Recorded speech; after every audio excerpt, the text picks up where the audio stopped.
आज के current affair discussion में हम स्टार्टअप इंडिया के बारे में समझेंगे। स्टार्टअप इंडिया आजकल बहुत न्यूज़ में है क्योंकि एक अचीवमेंट हमने डिक्लेयर किया है, तो उसके बारे में हम यहाँ डिस्कस करेंगे। GS3 में इकोनॉमी में आपको ये मेंस में बहुत ज़रूरी है ये इन्फॉर्मेशन जानना। प्रीलिम्स में तो कुछ खास ऐसा न्यूज़ तो नहीं आएगा, लेकिन मेंस के पर्पज़ से ये जो न्यूज़ है बहुत इंपॉर्टेंट है। एंटरप्रेन्योरशिप के बारे में, MSME के बारे में जो ये न्यूज़ पूछता है तो उसके बारे में आप जानेंगे। बीच बीच में प्रीलिम्स के भी इन्फॉर्मेशन हम डिस्कस करेंगे। तो न्यूज़ ये है कि स्टार्टअप इंडिया 2016 में स्टार्ट हुआ था, उसी का एनिवर्सरी 10th एनिवर्सरी मनाया गया था। उस एनिवर्सरी के दौरान नरेंद्र मोदी प्राइम मिनिस्टर जो हमारे हैं, उन्होंने डिक्लेयर किया कि 44,000 नए स्टार्टअप रजिस्टर्ड हुए हैं केवल 2025 में, जो कि अभी तक का सबसे ज़्यादा रजिस्टर्ड स्टार्टअप है और 2025 में हुआ था। जब से ये स्कीम 2016 से स्टार्ट हुआ था तब से लेके अब तक का सबसे हाईएस्ट जो रजिस्ट्रेशन हुआ 2025 में हुआ है। 44,000 नए स्टार्टअप रजिस्टर्ड हुए हैं। तो ये जो रजिस्टर्ड हुए हैं स्टार्टअप, ये क्या शोकेस कर रहे हैं? ये शोकेस कर रहे हैं कि एक सिंगल ईयर में सबसे ज़्यादा रजिस्ट्रेशन स्टार्टअप का देखने को मिला है। प्लस अब इंडिया में क्योंकि ये 44,000 रजिस्टर्ड हो चुके हैं, तो इंडिया में 2 लाख से ज़्यादा रजिस्टर्ड आपके स्टार्टअप्स हो चुके हैं। और यूनिकॉर्न की संख्या भी हमारी 125 हो चुकी है, जो कि 2014 में केवल 4 यूनिकॉर्न थे।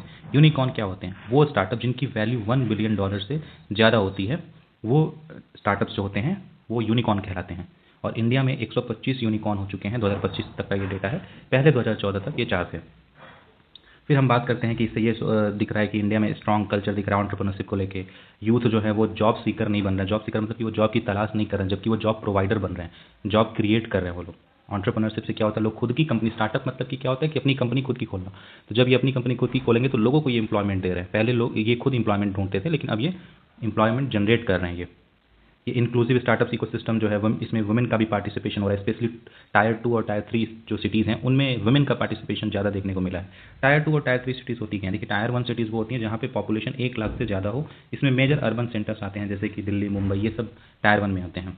फिर टायर 2 वो सिटीज़ होती है जिसमें 50,000 से लेके 99,999 पॉपुलेशन होती है। थोड़ा स्मॉलर टाउन अर्बन कंपेरेटिवली अगर बात करें टायर 1 से तो ये छोटा होता है, और ये डिक्रीज़ होते जाता है टायर 3 टायर 4 में। आप यहाँ पे रीड कर सकते हैं, ये सब इसमें लिखा हुआ है। तो टायर 2 और टायर 3 में स्पेशली वुमेन का जो पार्टिसिपेशन स्टार्टअप को लेके वो ज़्यादा हमको बढ़ता हुआ दिख रहा है। स्टार्टअप इंडिया के बारे में, इनिशिएटिव के बारे में है कि 2016 में स्टार्ट हुआ था स्टार्टअप इंडिया। 16 जनवरी को स्टार्ट हुआ था, यही इसकी 10th एनिवर्सरी 16 जनवरी को मनाई गई थी, जिसमें प्राइम मिनिस्टर डिक्लेयर किए हैं कि 44,000 नए स्टार्टअप केवल 2025 में ही रजिस्टर्ड हुए हैं। हाईएस्ट इन नंबर है अभी।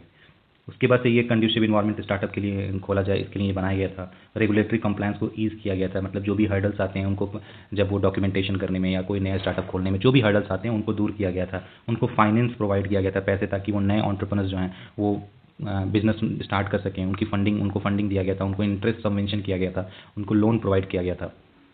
फिर उसके बाद उनको कुछ इंसेंटिव्स भी दिया जाता था, सब्सिडीज़ दी जाती थी। फिर इनोवेशन इनको इनकरेज किया गया था ताकि जॉब क्रिएशन हो, इन लोग को जॉब सीकर बनाया गया था। उसके बाद से हम लोग ये देखते हैं कि जॉब सीकर से जॉब क्रिएटर बनाया गया था। जॉब सीकर तो पहले से ही लोग, जॉब क्रिएटर इनको बनाया गया था। ये एक माइंडसेट था स्टार्टअप इंडिया खोलने का। मेंस में ये बहुत इंपॉर्टेंट है कि इसके यूटिलिटीज़ के बारे में पूछ सकते हैं कि, और फिर गवर्नमेंट ने क्या इनिशिएट किया था, कैसे लॉन्च किया था, उसके बारे में। फिर हम ये देखते हैं कि आगे गवर्नमेंट ने क्या इसमें किया था। तो अभी हम लोग ऊपर डिस्कस कर दिए कि कंप्लायंस को ईज़ किया था, मतलब कि जो भी रेगुलेटरी फ्रेमवर्क्स हैं उसमें आसानी से ये लोग अपना रजिस्टर्ड कर सके, ज़्यादा हर्डल्स ना हो, सिंगल विंडो क्लियरेंस हो इनके लिए, सेल्फ सर्टिफिकेशन हो, इनको कहीं भी अगर सर्टिफिकेशन की ज़रूरत पड़े तो ये खुद से वो चीज़ें प्रोसेस कर सके। ऑनलाइन डॉक्यूमेंटेशन किया गया था।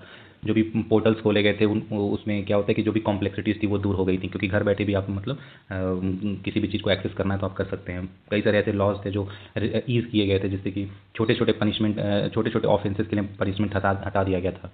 तो ये चीज़ें की गई थी। फंड फॉर फंड खोला गया था। फंड फॉर फंड एक डेडिकेटेड फंड बनाया गया था, जो कि इन्वेस्ट स्टार्टअप में कर रहे हैं उनके लिए पर्टिकुलरली ये फंड बनाया गया था, उनको लोन दिया जाएगा। फिर हम ये आगे देखते हैं, funding and seed support system एक स्कीम लाया गया था, startup India seed fund scheme. Nidhi जो है ये भी लोन का ही मैकेनिज्म है। ये सब दोनों स्कीम जो है ये लोन प्रोवाइड करने के लिए थे। इंक्यूबेशन और मेंटरशिप दिया गया था, स्टार्टअप्स हब्स खोले गए थे, इंक्यूबेटर सेंटर्स खोले गए थे, ताकि इन पूरी कंट्री में एक स्टार्टअप का कल्चर जनरेट हो इंडिया में। अब इसका इम्पैक्ट, स्टार्टअप जो बूम हुआ है उसका इम्पैक्ट क्या होगा? तो ये जनरल चीज़ हम लोग ऑलरेडी डिस्कस कर लिया कि जॉब क्रिएशन करेगा, 21 लाख डायरेक्ट जॉब क्रिएट करता है ये स्टार्टअप इंडिया। तो उसके बाद से जोग्राफिकल स्प्रेड है, कोई केवल एक एरिया में नहीं है। जब पहले क्या होता था कि जो बड़ी बड़ी कंपनियां थी वो बेंगलुरु, मुंबई और दिल्ली में ही लिमिटेड थी, लेकिन अब ये स्टार्टअप जो है ये टायर 2 टायर 3 सिटीज़ में भी हैं। स्पेशली वुमेन का जो डेमोग्राफिक था वो केवल एग्रीकल्चर सेक्टर में ही था, लेकिन अब वुमेन जो है ये स्टार्टअप में भी पार्टिसिपेट कर रही हैं। तो ये देखने को मिला। डाइवर्स जो हमारे सेक्टर्स हैं, पहले हम लोग कुछ चुनिंदा सेक्टर जैसे कि ऑटोमोबाइल्स हो गया या टेक्सटाइल हो गया, इनमें ही हम ज़्यादा कंस्टेंट रहते थे, लेकिन अब हम डिफरेंट सेक्टर्स में हम स्टार्टअप्स को डेवलप करते हुए देख रहे हैं।